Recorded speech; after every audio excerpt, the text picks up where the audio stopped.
got the wrong jack, sucker! No, you fool! Do you feel sluggish or tired throughout the day? Have you ever thought the problem could be your liver?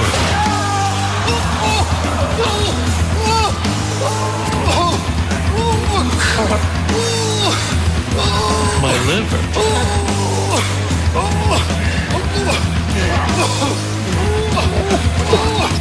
That's a really bad way to start the show.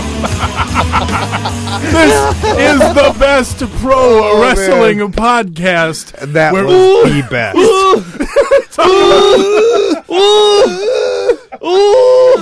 We were talking about the best pro wrestling in the world. We got a Fastlane fallout to get to. The follow up on SmackDown. Shane bursting his liver on the damn rigging backstage.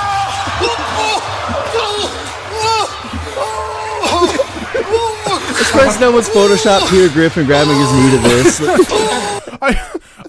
I was legit uncomfortable watching that when that happened. It was like, it was such a good sell. He's probably legit hurt, and I feel bad making fun of it now. Nah, he's good. We just jumped right in here. Dude fucking killed a helicopter and survived.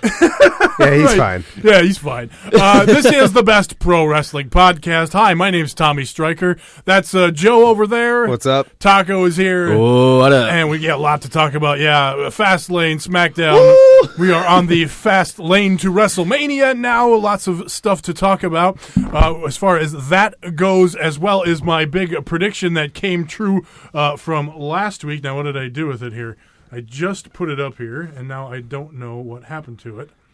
And this is a great way to start the show. Let's have some straight-up singles matches. Throw the rest of them in the Great Moolah Memorial Battle Royal. The first ever. Technically, I guess it's the Fabulous Moolah, but we'll get to that here in a minute. Well, actually, fuck it. Let's just jump right into the news. Pro wrestling news. We have quite a bit of news for you. Last week I was kind of joking. Yeah, the great. Obviously, I got the name wrong, calling her the Great Moolah, not the Fabulous Moolah. But how dare you throw him in the Battle Royal? And that's what happened. But there's a lot of controversy out there. Typically on this show, if you're new to the show, by the way, thank you for checking out the show. Rate, review, and subscribe, and all that happy horse shit. But one of the things I try to do on this show is keep it positive and talk about what we like. And so I don't mind that they're throwing all the extra, I shouldn't say extra, but everybody that isn't in the championship match or having a big match at WrestleMania is probably going to end up in this Battle Royal. That's fine. That's what they do with the men, too. It's a way to get everybody on the card, basically. So I don't have a problem with that. And I stand by my prediction last week. Let's have some straight up in that singles regard. Matches. Throw the rest of them in the Great Moolah Memorial Battle Royal. I guess the controversy here is the very shiny, glimmery package that they put together talking about how great the Fabulous Moolah was to the early days of pro wrestling, when that's just not the case. No.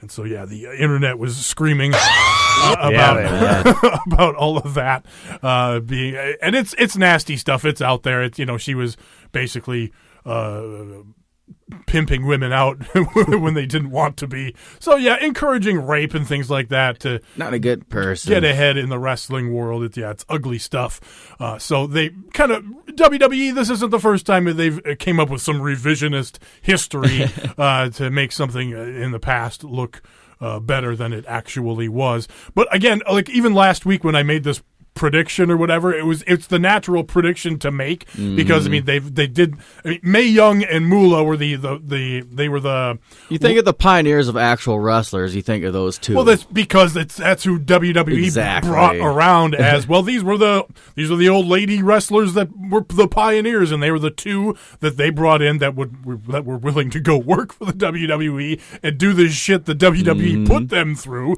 giving birth to a hand as an example as one of them. Bubba putting her through a table. Moolah, or no, that was Mae Young too, wasn't it? Yeah. That was Mae. Yeah. So she was the tough they one. were the two women that were willing to put up with that shit and go to work, take the money from the WWE, and good for them for getting paid or whatever. What's Mae Young's story though? If those two are so close, like were they close? Like I don't know. I mean, I don't. That kind of I Ask don't me some questions. I don't want to speculate because I don't know, but I would assume that maybe they just became friends because they were two old ladies in the WWE. But and so and again, this complete speculation. Maybe they were best friends. If somebody out for there years. knows, like I would like to know. It's just, we see some of the stuff in the news nowadays and you see who associates with who, and that leaves some red flags. So I'm like, well, okay, if this, is setting off a red flag in one area, what about the Mae Young situation? Like, I don't know. Like, I'm curious now. Yeah. Well, yeah. There's nothing.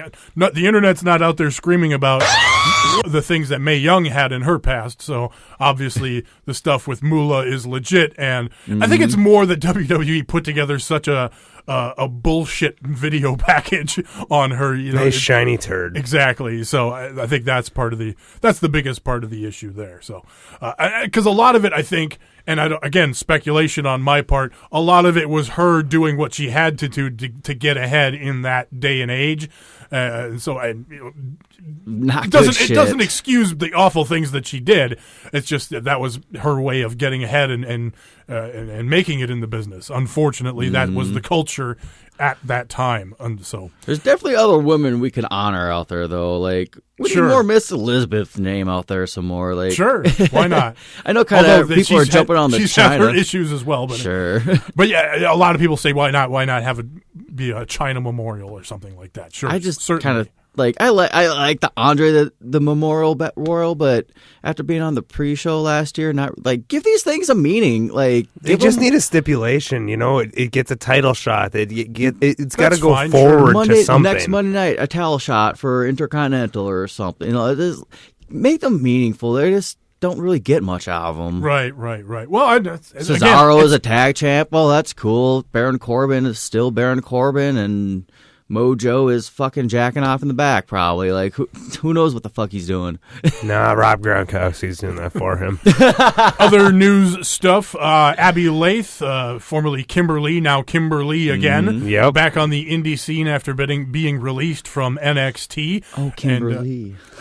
And Joe, you commented before we sat down to record here that her indie dates have been filling up. Yeah, I mean, like, it's just amazing that from one Mae Young Classic, technically, and I know she had a pretty good following even on the indies before that, but like just the exposure, literally every day I see she's on a different show. And I like her approach because, again, it's that do-it-yourself attitude, but like she's just throwing things out there. Like, again, she just texts, hey, WrestlePalooza, basically, what's going on over there at First Wrestling, just tagging herself in these things, and they'd be like, well, for the right price, let you come on over, let's get you involved. Absolutely. And I'm just sad to see her go just because she did. I liked her showing in the Mae Young Classic. I think she's got good experience, and I haven't heard her much on the mic, but I just don't think they had anything for her.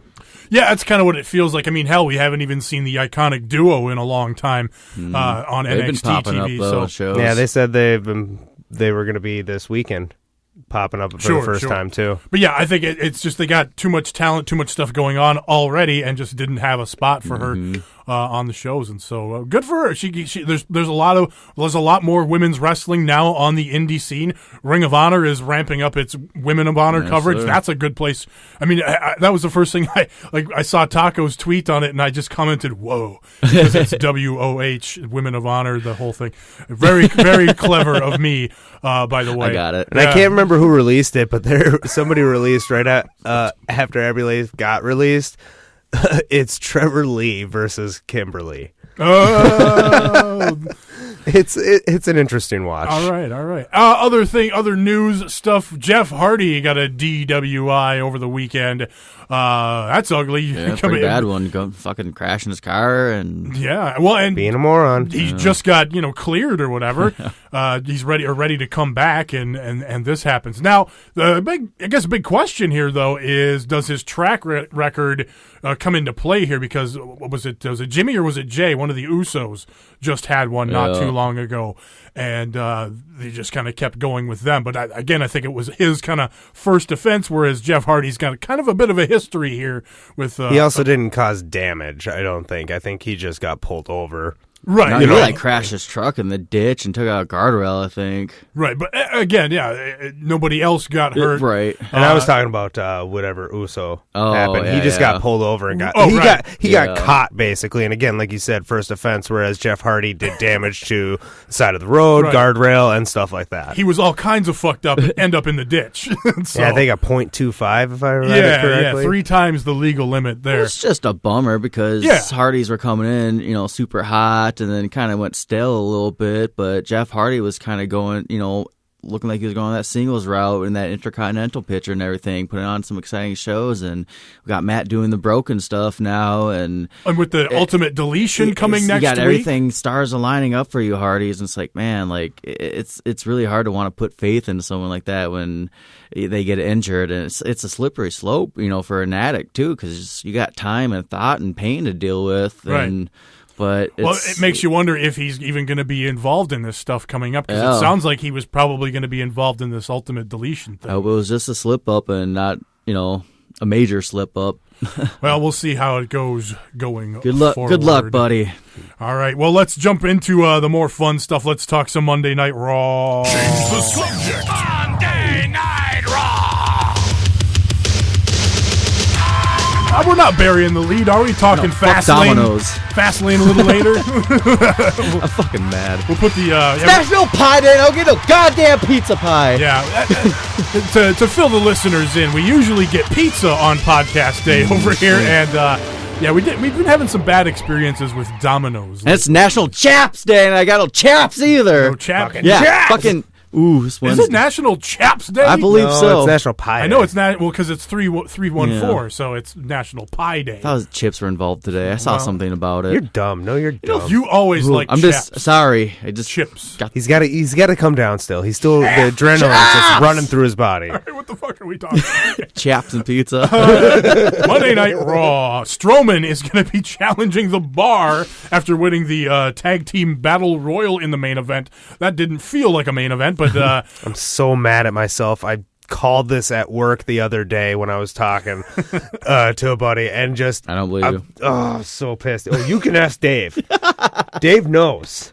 But I'm just like, Strowman, he's just going to somehow, no one wants to challenge the Bar. Strowman will challenge anybody, so Strowman's going to be the tag team champions. Do you think they're going to make him find a tag team partner? I've seen some people speculating, what's Elias doing? Elias and Braun could tag up.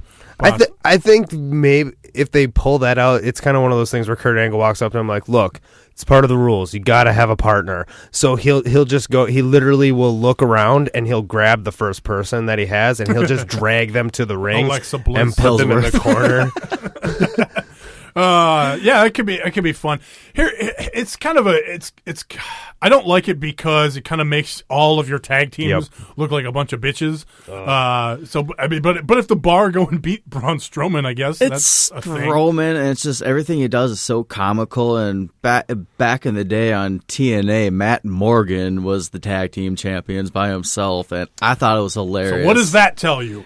We're gonna do a TNA angle here. Braun is that what we're Strowman doing? is ages ahead of Morgan already. That's so true. It's just for a WrestleMania match, it's kind of upsetting. and honestly, either way, if the Bar win, it just solidifies the Bar. Yeah. If Braun Strowman wins, it's fucking Braun Strowman. It's how ironic and silly is it that on WrestleMania they were shoehorning all these extra. We got 3 ways. We usually have a ladder match with 5, 6, 7 people. We have 2 memorial battle royals now. Where we get everybody in, but we're going to have a tag title match with a guy instead of a team. That's what's rough is because, I hate to say it, Bar, you guys have been fucking killing it this whole year. You've been great, but at this point, it's WrestleMania season. I'm more invested on the Usos right now. Yeah, I want them to have their match at WrestleMania. Bar's great, solid performances all around. It's not a WrestleMania spot.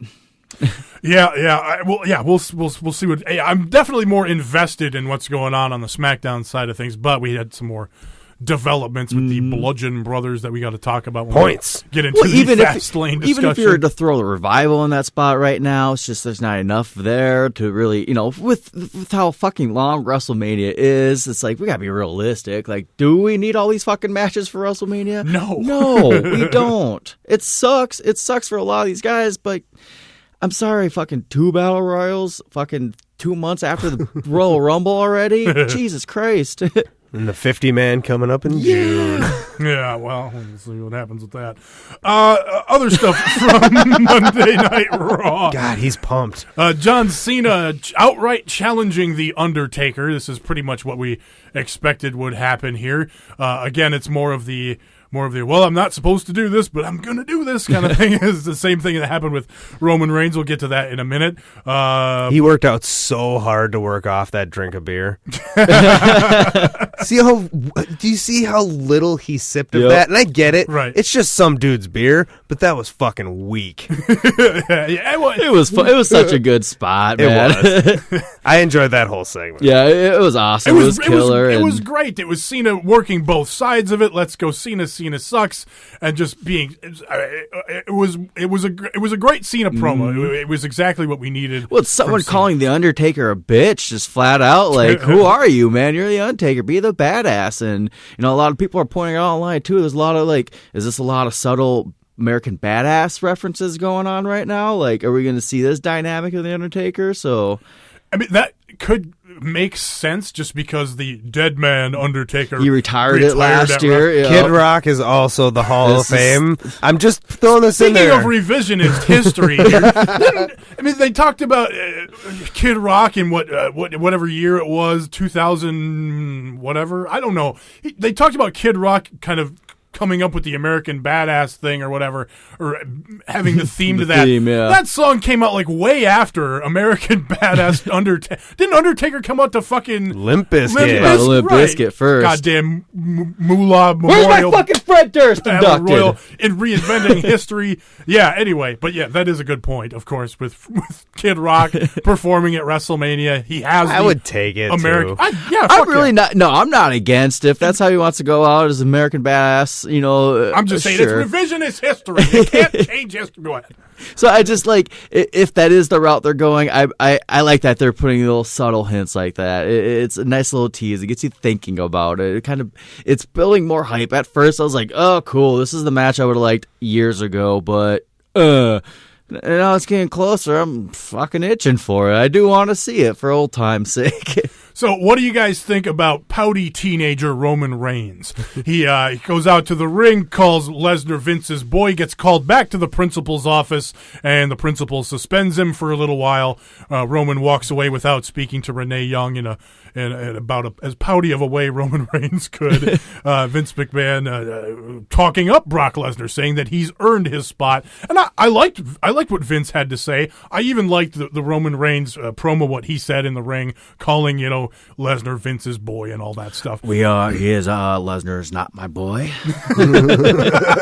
I just thought it made Roman kind of look like a bitch, pouting, walking out of the principal's office. It's doing exactly what it needs to do. Again, it pisses you off more. Not only is Brock Lesnar not showing up tonight, but we're just going to send Roman Reigns. You don't even get to boo him this time. We're sending him home. It just they're building up to that big Reigns win. Right. And more fuel to the fire at house shows over the weekend. It's certainly the one here in Minneapolis, the Brock Lesnar versus Miz match.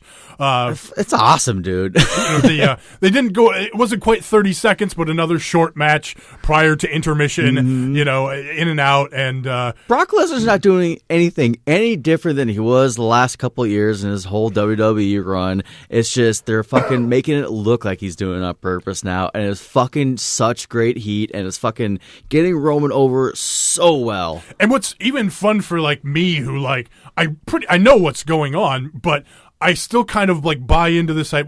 he probably is kind of looking to go back to UFC because there's some dream matches there, and WWE might be kind of done with him because, well, he's had this contract where he's got limited dates, and they're going to put the title on Roman anyway, and why pay Brock all this money to not have all these dates, and he could just go away and go do UFC stuff. So I'm working myself into it. I'm almost convinced Lesnar's going to fucking punk it, win, and leave with the belt.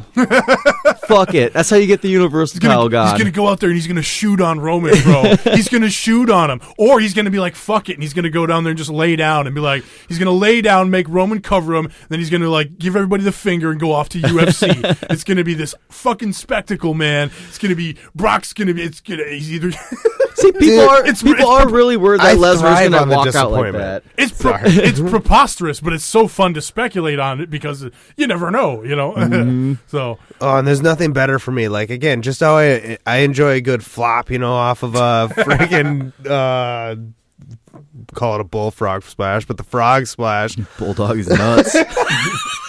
Yeah, move on. You like a good miss. No water in the pool, off the top rope. Belly flop onto the mat is what you were saying. Yeah, and I got no follow up. You lost your point. It's completely fucking gone. Taco lost me. Sorry. That is tremendous analysis. Thank you, Joe, for that. I know they're doing a good job pumping me for this match. Finn Balor versus Seth Rollins was a pretty good match from the show. I haven't really talked about any matches. We haven't talked about the tag team match, the Battle Royal, but Finn Balor versus Rollins was pretty decent. Finn kind of getting the win out of nowhere, getting the inside cradle, the most devastating move in professional wrestling, the roll-up after the superplex as Rollins was about to go for his signature Falcon Arrow. So interesting stuff there. I just like the finish. The match was decent, like you said, decent TV match. But I like that he did that off of that move, showing that that move's vulnerable to Seth Rollins. Like, I can hit you with that schoolboy anytime. So we got some more controversy with the internet screaming.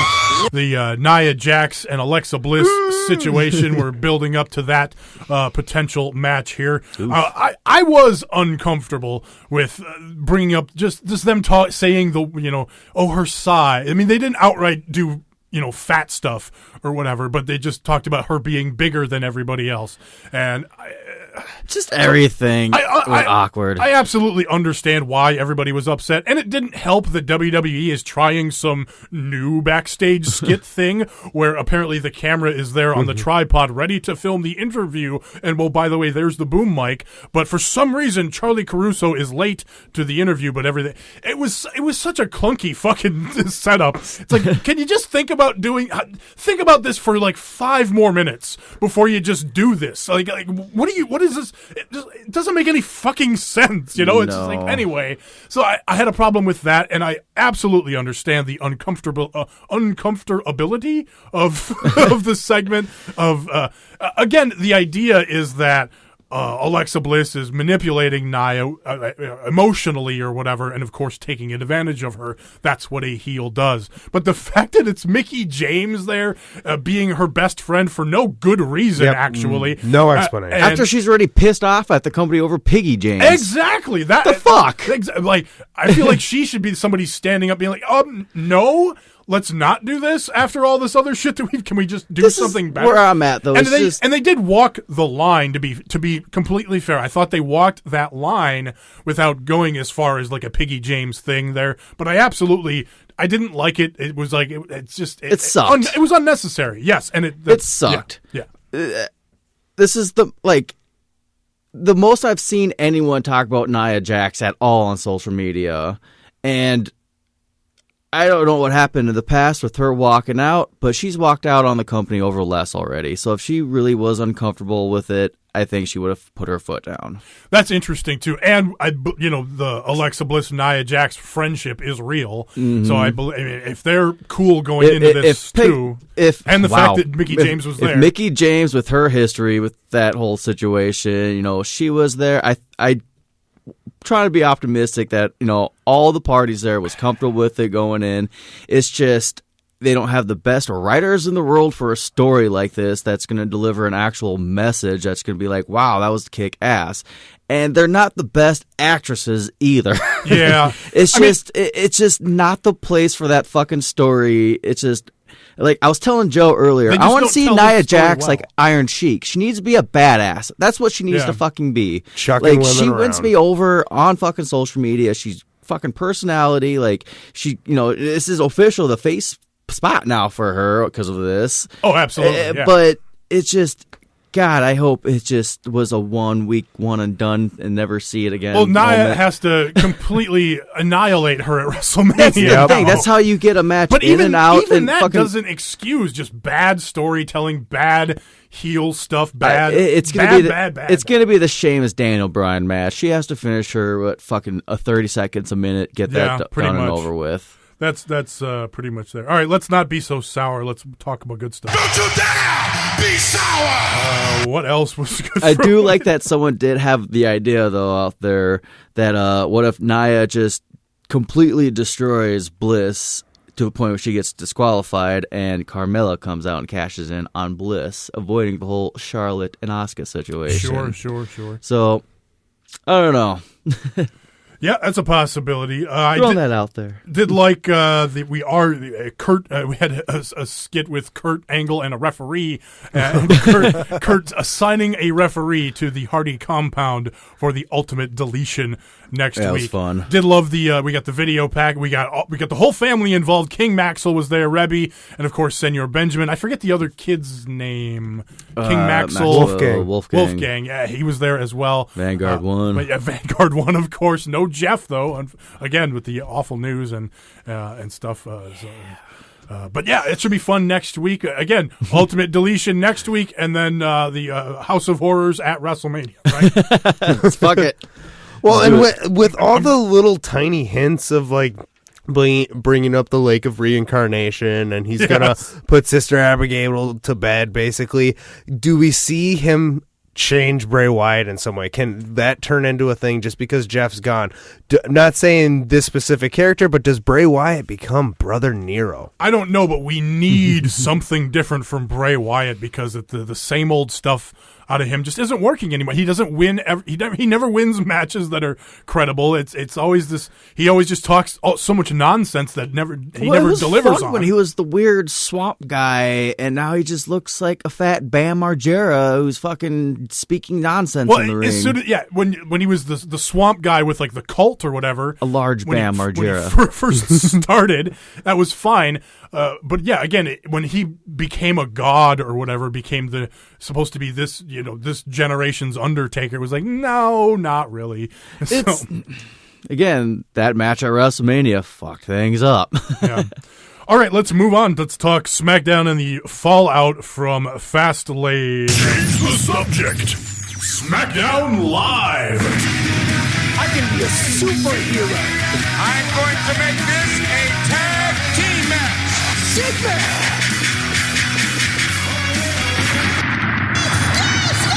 Oh, please. We got to take out the Zig Man and just put Shane's. No, record scratch, then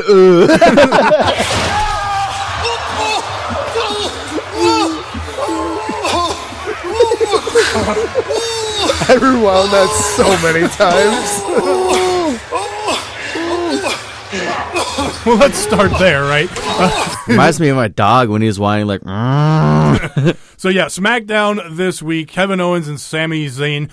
Sammy Wow Wow. Well, Sammy Wow Wow. Shane basically not retired, but resigned as a commissioner or whatever, and then put Sami Zayn and Kevin Owens in a match at WrestleMania. Then Kevin Owens and Sami Zayn attack Shane, drag him to the back, beat the shit out of him, slam him into some girders or some metal brackets or whatever. And Mike Kanellis didn't do shit. Was that Mike Kanellis? Yeah, he just ran away. I was trying to figure out who that was there. Like, oh shit, he was just so. Just watch the whole thing go down. He's like, I want nope. that to play out so far down the road. That's funny.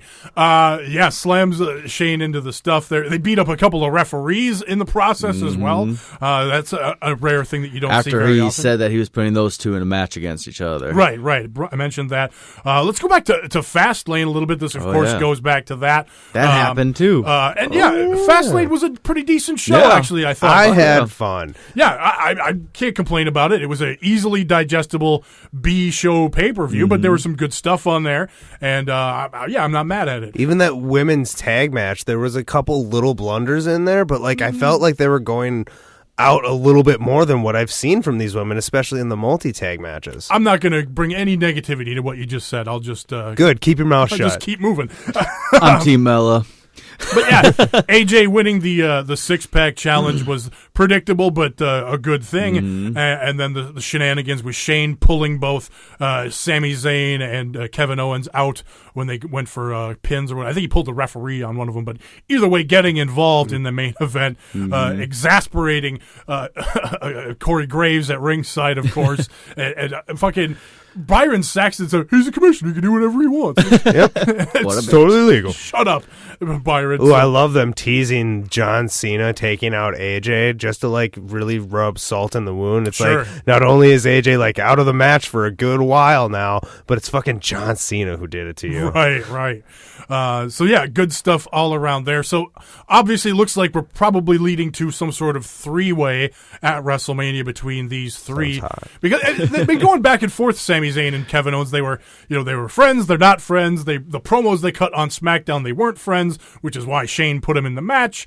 But then they beat up Shane together and act buddy after powerbombing Shane into the stuff backstage. So it just brings a smile to my face thinking about it. So looking like a three-way match, possibly more. Maybe Daniel Bryan, special guest referee. He'll be back finally next week after being away for a few weeks on TV. It'll be interesting, the dynamic there, because it really kind of felt like they were going heel with Shane McMahon there for a while. Sami Zayn was cutting some kind of fun babyface style promos when it was looking like it was going to be him versus Kevin Owens, when it was Sami Zayn Helluva kicking Kevin Owens on SmackDown last week and at the pay-per-view. So yeah, it's really interesting kind of which way they're going to go with all of this here. Yeah. We win. Let's be honest. There is going to be a bunch of good matches. I mean, highlighted by honestly Shinsuke and AJ, of course. But they're building to such good matches. Like when we talk about the tag team stuff now, like Bludgeon Brothers characters aside, who doesn't want to throw Harper and Rowan in with the Usos and New Day? Why not? Yeah, let's talk about that dynamic. So we had the tag match at Fastlane. Another stellar match. And I was a little disappointed with that finish, though. Right, because, I mean, they were building up into another really good match, and we got what we thought was going to be the Jinder Mahal disruption, but that didn't happen until after a finish in the U.S. title match. We got the Bludgeon Brothers just causing the DQ, interrupting the really good match here. So, and then the follow-up. Interrupting, they just beat the shit out of everyone. Right. Just the living piss out of them. Right, and I liked how that played into the story on SmackDown, yeah, where 3 out of 5 of them are out injured, and even Jimmy Uso's is all taped up, but he goes out there to have a match with Big E. Talk about they had great promos going into the tag match, but then the promos that Big E did and Jimmy going into this tag match with the Bludgeon Brothers on SmackDown, I thought was very good.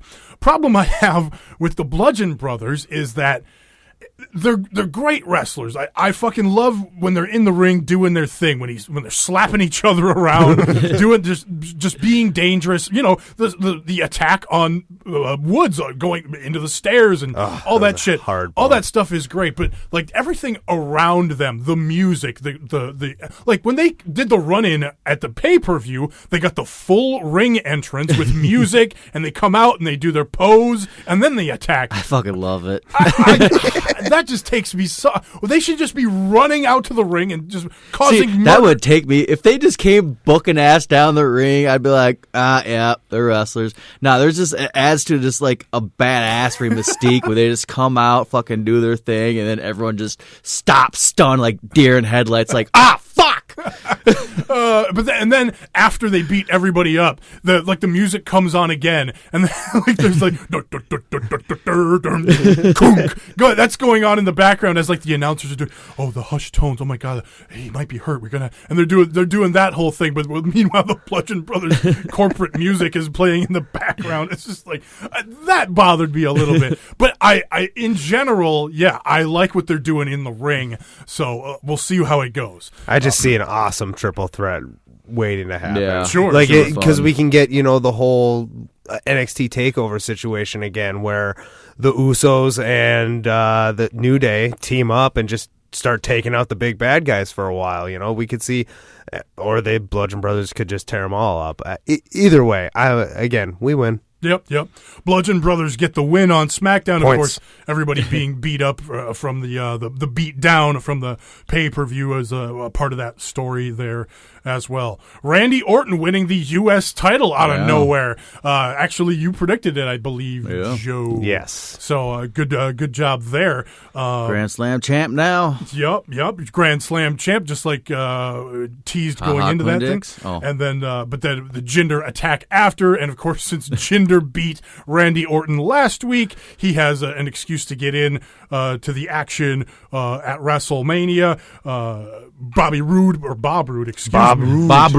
Roode invoked his rematch clause, so he will be getting his rematch at WrestleMania. So nothing official with Jinder Mahal joining yet. Bob Roode at WrestleMania, but we did have Jinder Mahal beat Bob Roode on SmackDown with that guy. I over on Strong Honor, I talk about how I don't like Hiroki Goto's finish. I don't like the moveset of Yoshihashi. I think it looks weak. I also really don't like the fucking Colossus. Oh, really? I hate that. That move does nothing for me. And when he hit Randy Orton with it last week, and Randy Orton lays there like he's dead and he pins him, this is lame. I am so fucking sour today. Yeah. What is wrong with fucking lemon? Yeah, don't be a lemon. So he beats Rude with the Colossus this week. So where are you guys on the Jinder getting at? Probably going to get added, making this thing a 3-way at WrestleMania. 2 3-way matches for your IC and US titles probably at this point. Just keeping the talent going. Again, they're going to try to get as many people on the show as possible with everything, but I don't mind Jinder being in there because people like Randy, people like Bobby Roode. Bob Roode. Sorry, Bob Roode. A man doesn't call another man Bobby. You gotta throw a heel in there. Throw something in there.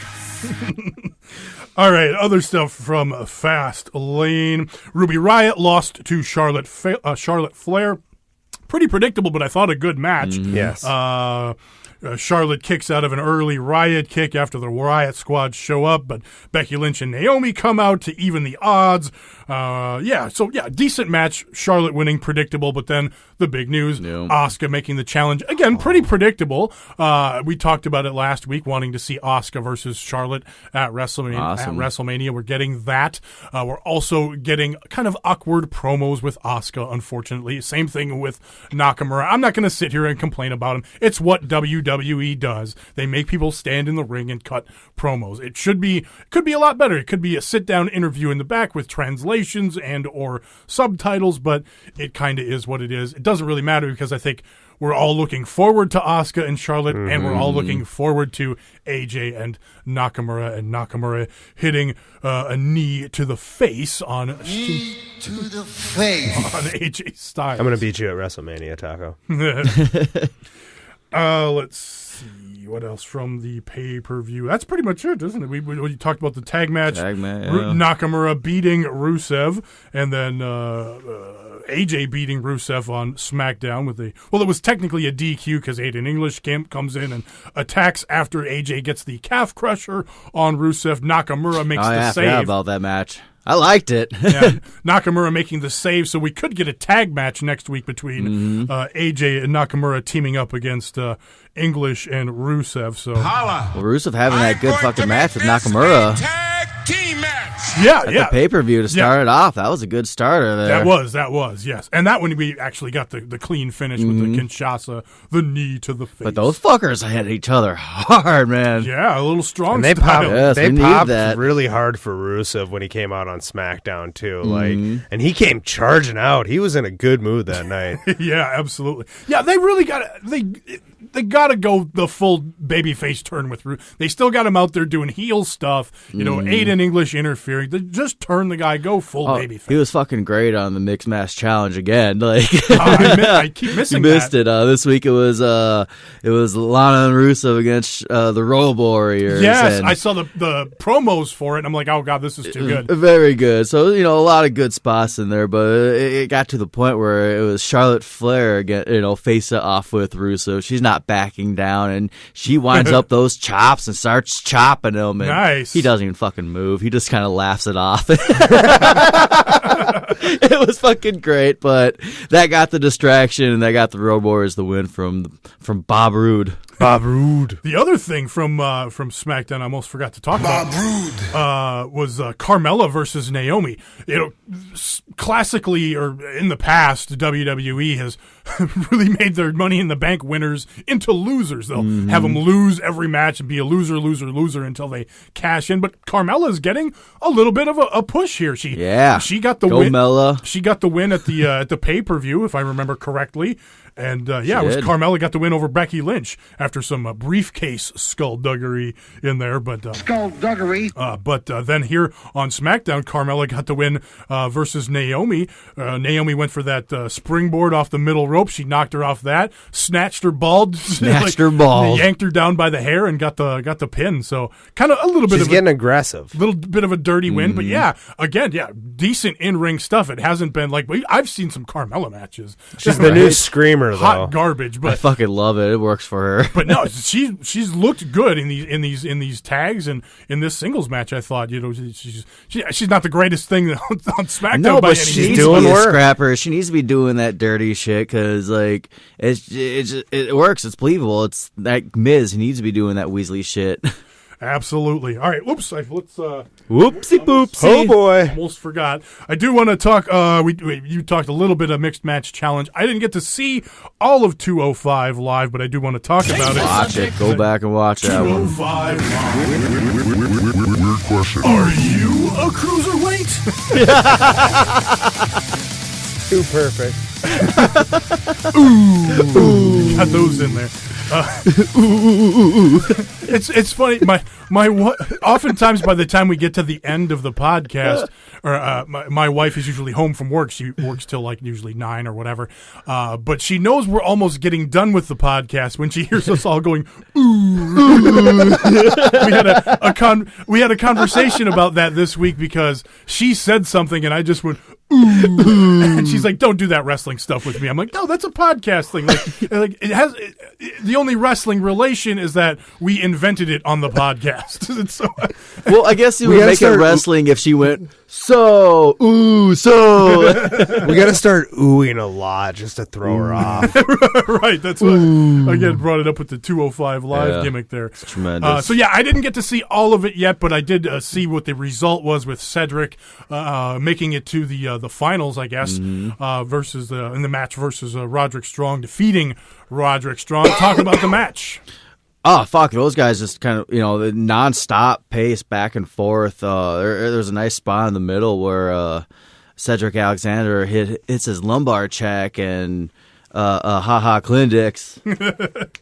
Roderick Strong gets the rope break on it, and they kind of go on, continue their battle a little bit more, and Roderick Strong pulls out the lumber check, his own move onto Cedric Alexander, and kind of the same situation, same spot of the ring. So it was just a lot of good back and forth, mirroring each other's moves and their pace and everything. So it's definitely a match to go back and to watch. And out of all these fucking title matches that are going on at WrestleMania, the Cedric Alexander Cruiserweight style has the most heart and emotion going into it right now. So on the other side of the bracket, and again, I don't have this in front of me. This was a problem we ran into over on Strong Honor. But it's a Drew Gulak. And Mustafa Ali. That's my pick. Yep. So yeah, Cedric Alexander was kind of getting the championship push before all this tournament stuff came into play. So it kind of makes sense with him going all the way to WrestleMania. But yeah, Mustafa Ali or what they've been doing with Gulak too. I really they need like that villain there. And I'm feeling like Gulak's actually going to take this match just because, again, Cedric Alexander is technically the babyface in that situation. Let's throw the mean fucking heel into it, and we're going to see a fucking knock, two different styles going at each other. That's what you want in a cruiserweight match. You want a high flyer versus a ground, submission style match. You get the best out of those kind of matches. Absolutely. I kind of hope losing too against someone like Gulak is going to bring a darker side of Mustafa Ali, because I've been really enjoying those promos he's been doing in the back room. Like, he's a Chicago rat in a sense. He doesn't feel like that by any means to me. But when I say like these promos of his, he feels like he's Chicago streets tough. And, right. Fucking his name is awesome, Mustafa Ali. So I hope it just brings this darker side of him, not necessarily a heel side, not going the Jack Gallagher route, but just something darker from him, more badass. Because him and Cedric Alexander had that match a couple months ago, and phenomenal. Right on.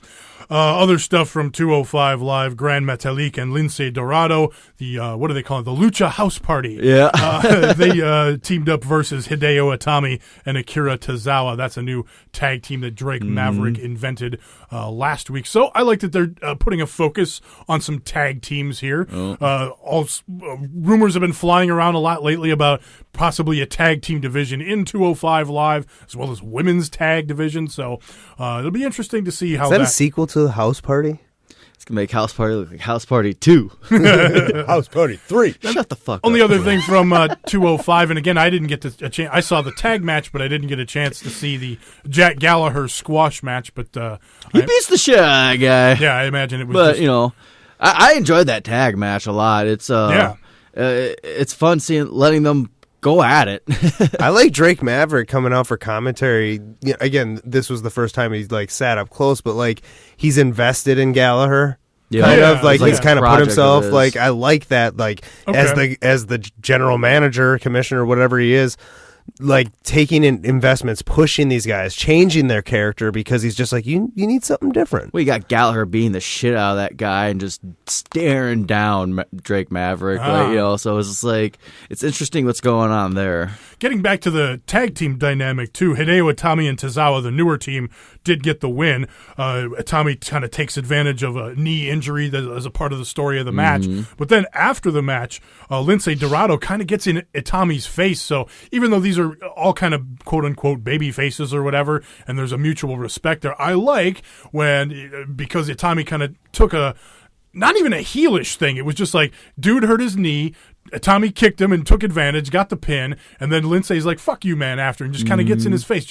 It's not over the top. It's not bang you over the head like a bludgeon brother. The partners separating the two. Exactly. You do a little bit of a separation there, but there's a little story there that you could tell going forward. Oh, yeah. So I even like that little bit of it. So, all right, let's talk NXT. Change the subject. Did I watch it?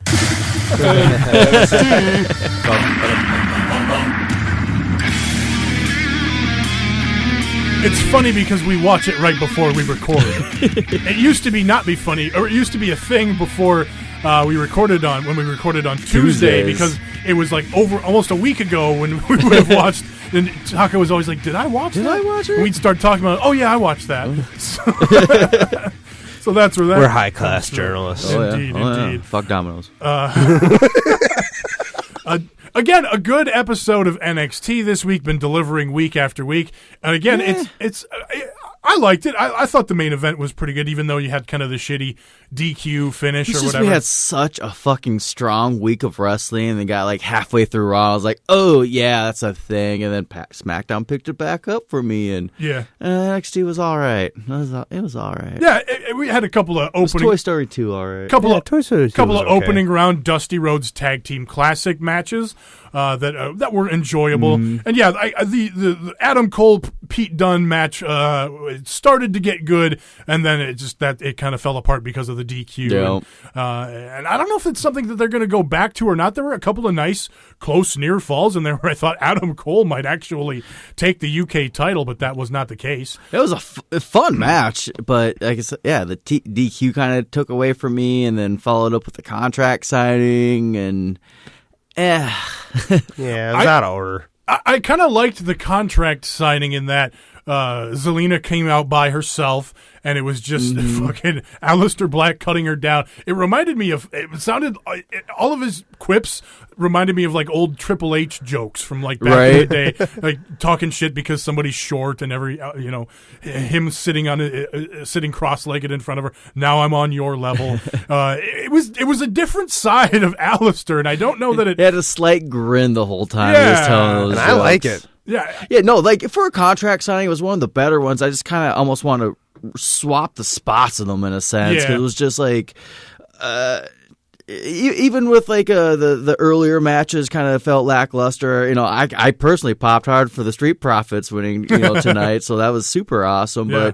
But we'll get into that in a minute here. But it just kind of felt lackluster having such an awesome UK title match, and the dude has had the title for well over 200 days now, so he has such a fucking good run with this too. And I would like to close out the show with that, and maybe the fucking DQ skullduggery going on, but to have that contract closing up the show, it was just like, okay, that was neat. Well, I wonder if maybe things got changed up a bit because of the Bobby Fish injury. And obviously they did because, and spoiler alert here, but it's supposed to be, or it's going to be Kyle O'Reilly and Adam Cole defending the NXT titles at TakeOver. We don't know we haven't looked ahead as far as who's winning the tournament yet. But those are the kind of spoilers we stay away from. But I wonder if the plan was to maybe come back to Pete Dunne and Adam Cole in a rematch for the UK title at some point, but because of the Bobby Fish injury, maybe that's taken out of the plans now. Sometimes you just can't do it. And so I'm thinking maybe this was going to be a main event thing where they did a more of an angle, but maybe they cut some stuff out. Who knows? I really hope they get that title on the NXT TakeOver show, though. I think they will. And I almost saw some spoilers of a potential. I don't even want to say, because if you guys haven't heard any of the spoilers, I already know. I think they already announced it, like officially, but I'm not big on spoilers. I've managed to avoid the spoiler too, because I don't want to speculate on what it might be, because if I've managed to avoid it, let's just avoid it then. So, fuck Domino's. But there's some fuck Michael Elgin. There's some things out there. There's some potential things out there where it certainly is a possibility that the this podcast. I'm out. UK title could be on that. Absolutely should be on the NXT TakeOver show. So we will see.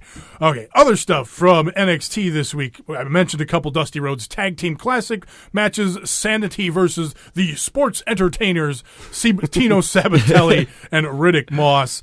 Sanity gets the win. Moss accidentally kicks Tino Sabatelli off the apron going into the hot tag spot where Sanity comes in and runs wild. But Moss kicking Sabatelli off, continuing the slight dissension between the two. And I just like Sabatelli be like, what are you doing? What are you doing that to me for, bro? So we would know which one's the sport and which one is the entertainer now. I gotta. Is this one? Oh, is that what it is, pal? Yeah, that is what it is, guy. Guy. Well, now I know, friend. Well, I'm glad that both of you know, chiefs. Yes. We did have Tommaso Ciampa coming out doing the same thing that he did before, looking like he's going to address the NXT universe, but he does not. The crowd boos and tells him, sings goodbye, holds up Johnny Gargano face emoticon signs. So more of the same, but it was good. I just enjoy him brooding and walking around, and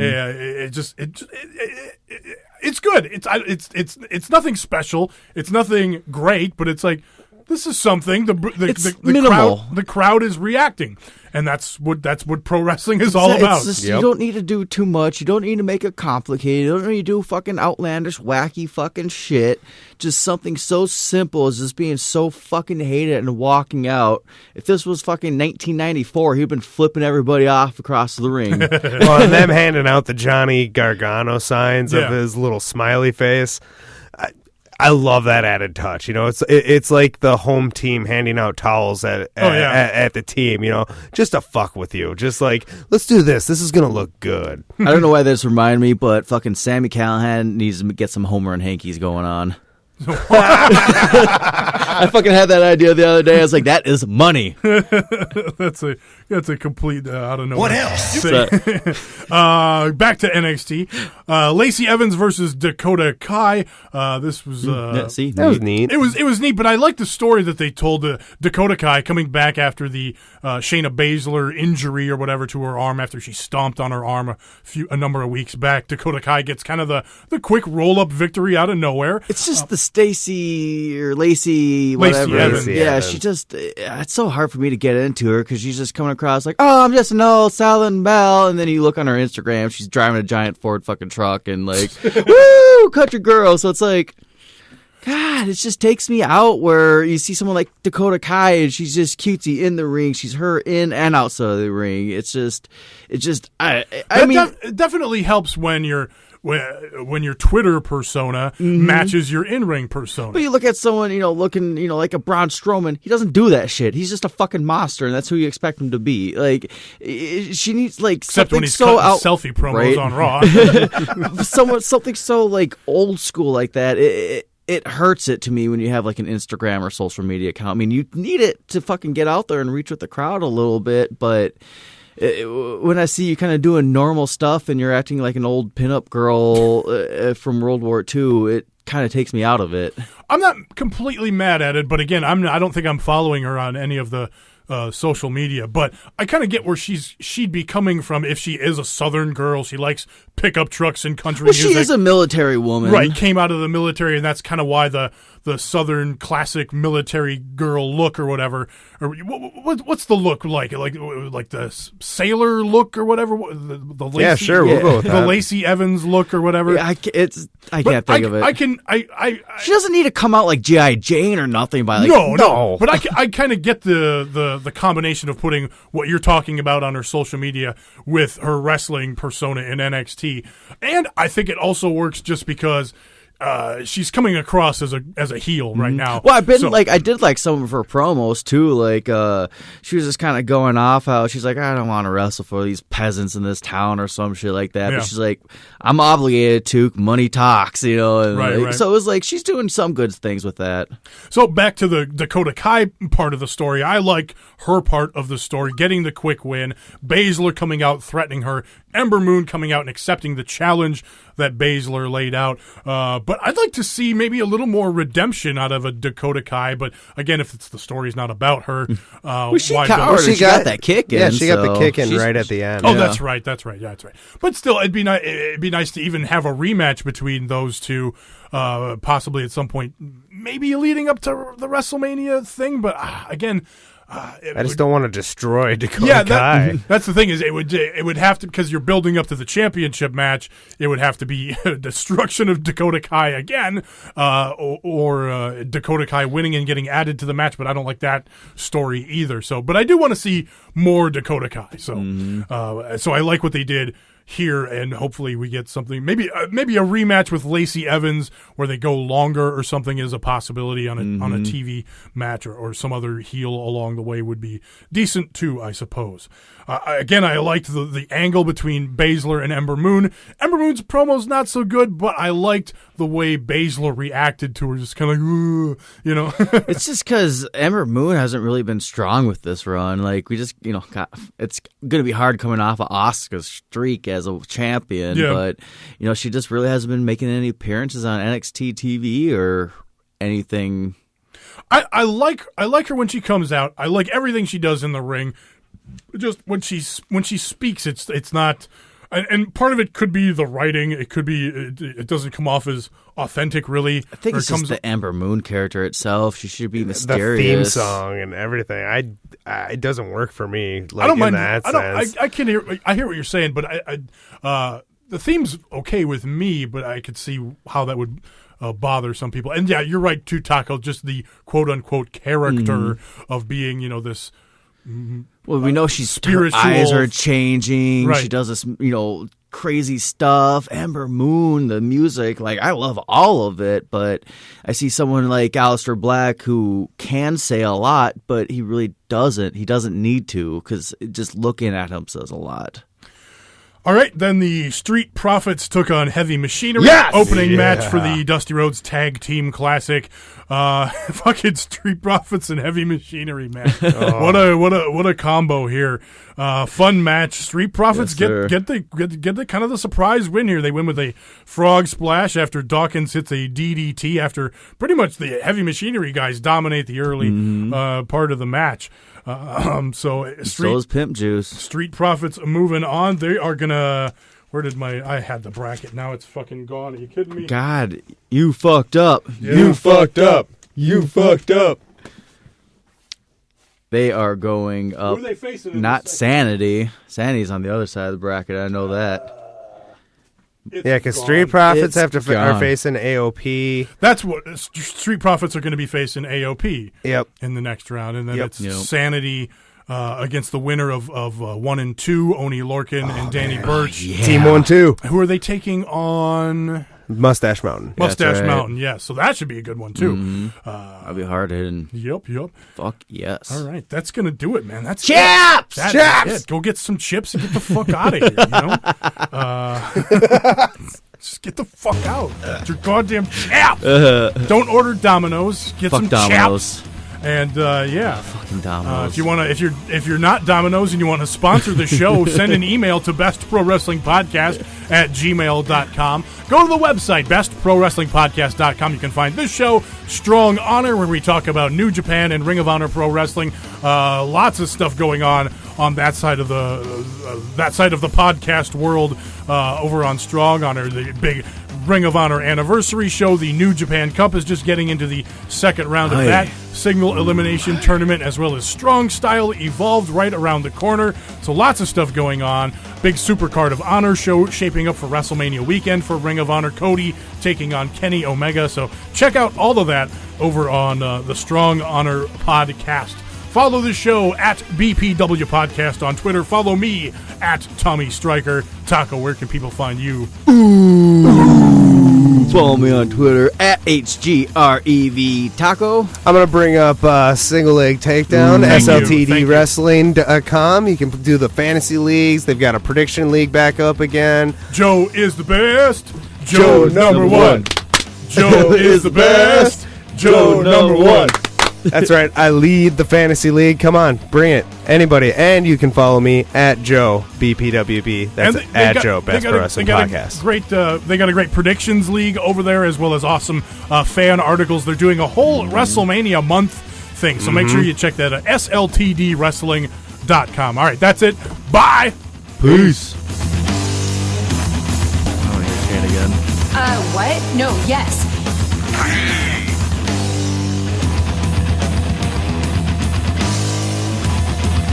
Feel sluggish or tired throughout the day? Have you ever thought the problem could be your liver?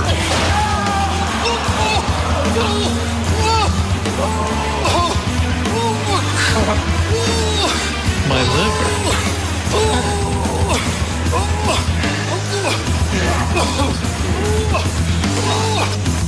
My liver. Bob Roode. A midlife crisis because he does all those screaming karate moves. Hi. What the fuck is all By the way, apparently Dave says, Oh, yeah. The Dolphin update. yeah, following up is that he was born in Wisconsin and he was a Packers fan until he realized, wow, I really don't want to be a Packers fan. And he decided to go with the Miami Dolphins instead because he just wanted a different team than the Packers. Why didn't he want to be a Packers fan? Because the Packers blow.